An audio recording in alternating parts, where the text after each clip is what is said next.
ఆహుతులైన రైతులందరికీ విద్యార్థులకు నా హృదయపూర్వక శుభాకాంక్షలు, ఆహ్వానం.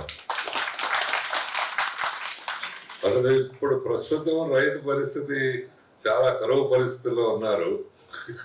ఎందుకంటే 2 రకాలుగా కరువు వచ్చింది, మీకు నాకు తెలుసు.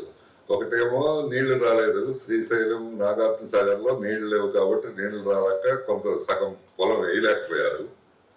సరే, సగం పొలం వేశారు బోర్ల కింద వాటి కింద, అది వర్షం వచ్చి తుఫాన్ వచ్చి పోయింది. సో అది ఉన్న పరిస్థితి. ఇప్పుడు యాజ్ ఇట్ ఈజ్ గా ఉన్న పరిస్థితి అది చాలా దుర్భరమైన పరిస్థితి. అయితే ఈ పరిస్థితిని గవర్నమెంట్ వాళ్ళు మాట్లాడలేదు, ప్రతిపక్షం వాళ్ళు మాట్లాడలేదు. అది ఇంకా భయంకరమైన పరిస్థితి. ఇంత కరువు పరిస్థితి ఉంటే ఎవరు మాట్లాడలేదు. రైతులు వాళ్ళే కుమిలిపోతున్నారు. అది భయంకరమైన విషాదమైన పరిస్థితి తెలుసు. సో అయితే ఇప్పుడు ఈ సేంద్రియ రసాయన పద్ధతులు ఇవన్నీ అవలంబించడానికి సదస్సు పెట్టారు. వారికి చాలా కంపెనీల వాళ్ళందరూ వచ్చి అడ్వైజర్లు కూడా వచ్చారు. దీంట్లో 2 విభిన్న పరిస్థితులు ఉన్నాయి మన ముందు. ఒకటేమో పంజాబ్ పరిస్థితి. ఇప్పుడే కృష్ణ చెప్పారు, పంజాబ్ నేలంతా ఆరోగ్యం అంతా పాడైంది, మనుషుల ఆరోగ్యం పాడైంది. రోజు ఒక ట్రైను, క్యాన్సర్ బాధితుల ట్రైను చండీగఢ్ నుంచి ఢిల్లీ వరకు క్యాన్సర్ ట్రైన్.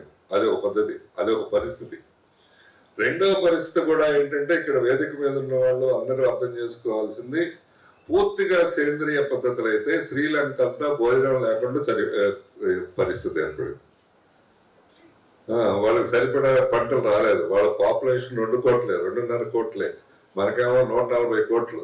ఆ 2.5 కోట్లకు కూడా సరిపడా ఆహార ధాన్యాలు పండించలేకపోయారు సేంద్రియ పద్ధతి అయితే. పూర్తిగా సేంద్రియ పద్ధతిలో మార్చాలని వాళ్ళ గవర్నమెంట్ ప్రయత్నం చేసింది. 2-3 ఇయర్స్, 2 ఏళ్ళ 3 ఏళ్ల కిందట మొత్తం పోయింది. వాళ్ళ భోజనం కష్టమైపోయింది. అది కూడా ఉంది, రెండో ఎక్స్ట్రీమ్ కూడా ఉంది. కాబట్టి మనం అటు అదే మొత్తం నిజమే, నేల ఆరోగ్యం పోయింది, మన ఆరోగ్యం పోయింది. దాన్ని బాగా తగ్గించాలి. ఈ సేంద్రియ పద్ధతిని బాగా పెంచాలి. ఈ రెండింటికి బ్యాలెన్స్ చేసుకొని రైతు గిట్టుబాటు అయ్యేటట్లు చేయగలిగితేనే అవుతుంది. పూర్తిగా సేంద్రియ పద్ధతిలో మనం 140 కోట్ల మందిగా చాలా మంది వేదికల మీద చాలా చాలా చాలా చెప్తున్నారు. అది అవ్వదు. ఈ నియర్ ఫ్యూచర్ లో అవ్వదు. ఈ సమీప భవిష్యత్తులో అవ్వదు. 140 కోట్ల మందికి ఎక్కడ భోజనం పెడతాం? ఊరికినే మనం డయాస్ మీద అది ఇది అని మాట్లాడుకుంటే ఎట్లా అవుతుంది? ప్రాక్టికల్ గా ఆలోచించాలి. పెట్టలేము. వాళ్ళు 2.5 కోట్లు 3 కోట్ల మంది పెట్టలేకపోయారు భోజనాన్ని.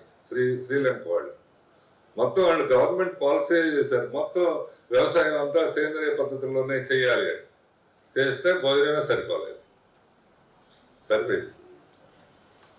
సో అందుకని మన ఈ ఆలోచన విధానం కొద్దిగా బ్యాలెన్స్డ్ గా ఉండాలి. సైంటిస్టుల వైపు నుంచి కానీ, మా డిపార్ట్మెంట్ వాళ్ళ నుంచి, రైతుల వైపు నుంచి, గవర్నమెంట్ బ్యాలెన్స్డ్గా ఉండాలి. ఈ గ్యారంటీగా ఈ రసాయన ఎరువులు ఇవన్నీ తగ్గించాలి. దాంట్లో ఏమాత్రం సందేహం లేదు. అట్లానే చౌకధనంలో ఈ సేంద్రియ రసాయనాలు ఎట్లా ఎక్కువ వాడాలి అనేది మనం ఆ బ్యాలెన్స్ చేస్తే కానీ మనకు సరిపడా ఆహార ధాన్యాలు అవ్వదు. లేకపోతే మనం చెప్పడానికి చేయడం బ్రహ్మాండంగా ఉంటుంది. సఫర్ అయ్యేది, బాధపడేది రైతులు. వాళ్ళకి 40 బస్తాలు రావాల్సింది 5 బస్తాలు వచ్చినాయి అనుకోండి, ఎక్కడ తింటారు? మనకి ఎక్కడ వస్తుంది, వాళ్ళకి ఎక్కడ వస్తుంది? 5 బస్తాలు ఒక్కో బస్తా 5,000 10,000 అమ్మితే కానీ గిట్టుబాటు అవ్వదు. ఎవరు కొంటారు 5,000? ఎవరు కొంటారు? 5,000 కొనలేదు కదా.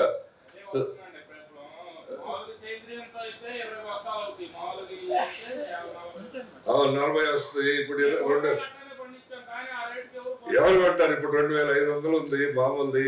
మీరు 5,000 పెట్టి కొనుక్కుంటారు. ఎవరు కొంటారు? కొనరు కదా. అది అర్థం చేసుకోవాలి. సైంటిస్టులు కానీ, పాలసీ మేకర్స్ కానీ అందరూ అది అర్థం చేసుకొని ఈ రెండింటికి మధ్యస్థంగా అయ్యేటట్టు, వాళ్ళకి రైతుకి ఏమాత్రం నష్టం కాకుండా అయ్యేట్టు, సరిపడా దిగుబడి అయ్యేటట్టు చేయాలి. అదొకటి. రెండో సేంద్రియ పద్ధతిలో బాగా పండి ఆ 40 బస్తాలు 50 బస్తాలు అయ్యేటట్టుగా ఈ డిపార్ట్మెంట్ వాళ్ళు ఈ సైంటిస్టులు అందరూ ఆ సీడ్ ప్రొడక్షన్ అది ఇంప్రూవ్ చేయాలి, ఆ జీన్ క్వాలిటీ ఇంప్రూవ్ చేయాలి. అప్పుడు రైతులు దాంట్లో 50 బస్తాలు వస్తున్నాయి, దీంట్లో 40 బస్తాలు వచ్చినాయి, పర్వాలేదు అనుకొని చేస్తారు. అది ప్రాక్టికల్ గా చేయాల్సింది. దానికోసం మా వాళ్ళు ఏదో చాలా చాలా చేస్తున్నారు, వాళ్ళంతటి వాళ్ళు చేస్తున్నారు, బయట నుంచి సైంటిస్టులు పిలుచుకొని చేస్తున్నారు. దానికి తోడు మీ ఇబ్బందులు మీ కష్టాలు ఇవన్నీ చెప్పగలిగితే వాళ్ళు ఇంకా బెటర్గా చేయడానికి వీలవుతుంది. అంటే వీళ్ళ దృష్టిలో వీళ్ళు ఏదో బుక్ నాలెడ్జ్ రీసెర్చ్ నాలెడ్జ్ అని చెప్తారు. అసలు గ్రౌండ్ లెవెల్లో ఏమి ఇబ్బందులు ఉన్నాయి, గ్రౌండ్ లెవెల్లో సేంద్రియ ఎరువులు వేయటానికి ఏమి ఇబ్బందులు ఉన్నాయి, ఆ అవైలబిలిటీ ఏమైనా ఉందా, లేకపోతే ధరలో ఏమైనా ఇబ్బంది ఉందా, ఆ వేసే దగ్గర ఏమైనా ఇబ్బంది ఉందా, అదంతా వీళ్ళు అర్థం చేసుకొని వీళ్ళు కొన్నన్నా ఇక్కడ ఫామ్లో డెవలప్ చేస్తే, కొన్నన్నా మీకు ప్రత్యక్షంగా చూపిస్తే అప్పుడు మీరు కన్విన్స్ అవుతారు. అప్పుడు చాలా అట్లీస్ట్ ఈ ఏరియా ఈ యూనివర్సిటీ ఉన్నందుకు ఈ 20 ఏళ్ళు 30 ఏళ్ళు బాగా అయితే చాలా సంతోషంగా ఉంటుంది, మాకు కూడా చాలా ఆనందంగా ఉంటుంది. ఏదో కొంత చేశాము, కొంత మంచి జరిగిందని. రెండవది ఏంటంటే ఇంకొక విషయం, అదే ఇప్పుడు కరువు ఏం చెప్పాను కదా ముందు, సో దానికి నివారించడానికి తెలంగాణలో ఒక రీసెర్చ్ జరిగింది, ఒక పరిశోధన లాంటిది. అది ఏం జరిగిందంటే ఒక జిల్లాలోనేమో మొత్తం మనలాగానే అగ్రికల్చర్ మీద ఆధారపడిన వాళ్ళు ఎక్కువ మంది, 90% అగ్రికల్చరే పొలం వేస్తారు, పంట పండిస్తారు. అది పండొచ్చు పండకపోవచ్చు, వాతావరణం అనుకూలించవచ్చు అనుకూలించకపోవచ్చు, నీరు ఎక్కువ అవ్వచ్చు తక్కువ అవ్వచ్చు, ఇవన్నీ చేసి ధర ఉండొచ్చు ఉండకపోవచ్చు. సో ఇవన్నీ చేశారు, అదొక పద్ధతి. రెండవ చోట ఒక పర్టికులర్ ప్రాంతంలో సో ఈ అగ్రికల్చర్తో పాటు యాన్సిలరీ యాక్టివిటీస్ కూడా చేశారు. దానికి సంబంధిత యాక్టివిటీస్ 5-6 ఆవులను పెంచటం, 5-6 గేదెలను పెంచటం, ఒక ప్రతి ఇంట్లో ఒక 30, 50, 60 కోళ్ళు పెంచడం. ఇదంతా తీరా చూస్తే ఏంటి అంటే ఈ ఒట్టి అగ్రికల్చర్ చేసుకునే దగ్గర చాలా మంది ఆత్మహత్యలు చేసుకున్నారు, అంతే కదా. రాకపోతే పాపం వాళ్ళు అప్పులు తీరకపోతే ఇదంతా జరిగింది. ఇక్కడ మాత్రం ఎక్కడైతే గొర్రెలు ఆవులు కోళ్ళు ఇవన్నీ అంటే అందరూ అన్ని చేయరు, ఒకటో రెండో చేస్తారు. చేసిన దగ్గర మాత్రం ఆత్మహత్యలు అస్సలు జరగలేదు. అందుకని అగ్రికల్చర్తో పాటు ఈ వ్యవసాయంతో పాటు రైతు నిలబడాలంటే, కనీస అవసరాలు తీరాలంటే ఈ మిగతా పనులు కూడా మిగతా వాటిల్లో కూడా చేయాల్సిన అవసరం. ఆవులు కానీ గేదెలు కానీ కోళ్ళు కానీ గొర్రెలు కానీ అట్లాంటివి కూడా పొలంలో కొంత వరకు వీలున్నంత వరకు చేస్తే కనీస అవసరాలకు ఇబ్బంది లేని పరిస్థితి ఏర్పడుతుంది.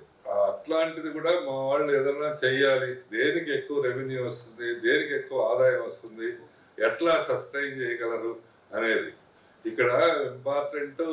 అంటే for students agriculture what is it to do it is sustainability.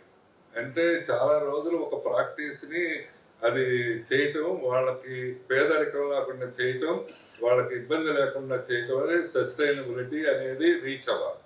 ఆ సస్టైనబిలిటీ రీచ్ అవ్వటానికి ఓన్లీ అగ్రికల్చర్తో అవ్వదు, మిగతా వాటిని కలిపితేనే అవుతుంది. అట్లాంటి వాటికి కూడా మా వాళ్ళు కానీ లేకపోతే వీళ్ళు బయట వాళ్ళని తీసుకొచ్చి కానీ ఎక్స్పర్ట్స్ని తీసుకొచ్చి కానీ ఇట్లాంటి సమావేశాలు ఏర్పాటు చేసి ఈ సమావేశాలతో పాటు ఎక్స్పెరిమెంటల్గా ఫామ్లో చూపించి చేస్తారని, అందుకోసం ఐ మీన్ ఎంతైనా ఈ చుట్టుపక్కల ఉన్న గ్రామాలకు ఉపయోగపడాలని మనస్ఫూర్తిగా ఆశిస్తున్నాం. రెండోది ఈ అగ్రికల్చర్ ఏరియా ఇదంతా మనం ఇప్పుడున్న పరిస్థితి తెలుసు, ముందే చెప్పా, వరి పండలేదు, పత్తి చాలా పోయింది, ఒట్టి మిరప మాత్రం ఉంది. ఇప్పుడు అదేమవుతుందో తెలియదు.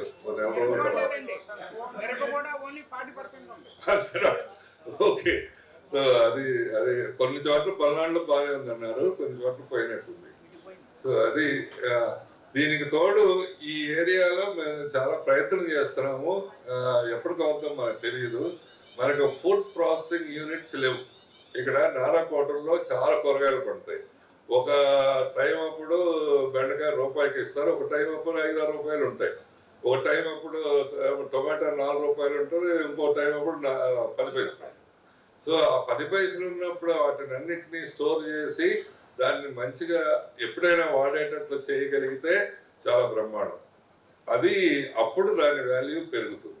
మొన్న మేము స్టార్టప్స్ అవన్నీ కాంపిటీషన్ పెడితే ఒక అబ్బాయి తీసుకొచ్చాడు, మీట్ని మాంసాన్ని బిస్కెట్ లాగా చేసి ఎప్పుడైనా వాడచ్చు. మాంసం ఈరోజే వాడాలి కదా, వాడాలి కదా, అట్లా కాకుండా దాన్ని బిస్కెట్ లాగా తయారు చేసి చెడిపోకుండా ఉండి ఎప్పుడైనా వాడచ్చు అనేది తీసుకొచ్చాడు. అట్లాంటిది మనం చేయగలిగితే, మా డిపార్ట్మెంట్ వాళ్ళు చేయగలిగితే, వీళ్ళందరూ వీళ్ళు చేయలేరు, బయట వాళ్ళని తీసుకొచ్చి ఎక్స్పర్టైజ్ చేయగలిగితే ఈ రైతులందరికీ ఎంతో మేలు చేసినట్టు అవుతారు. ఈ ప్రాంతం అంతా ఎంతో కొంత మేము ఒక్కడే అభివృద్ధి చెందితే ఏమీ కాదు, చుట్టుపక్కల అందరూ 10 మంది అభివృద్ధి చెందితేనే ఇది మంచిగా అవుతుంది. అదే ఉద్దేశంతో ఈ సదస్సు ఏర్పాటు చేశారు. మీరందరూ వచ్చినందుకు, సహకరిస్తున్నందుకు మరీ ధన్యవాదాలు. విద్యార్థులందరికీ శుభాకాంక్షలు.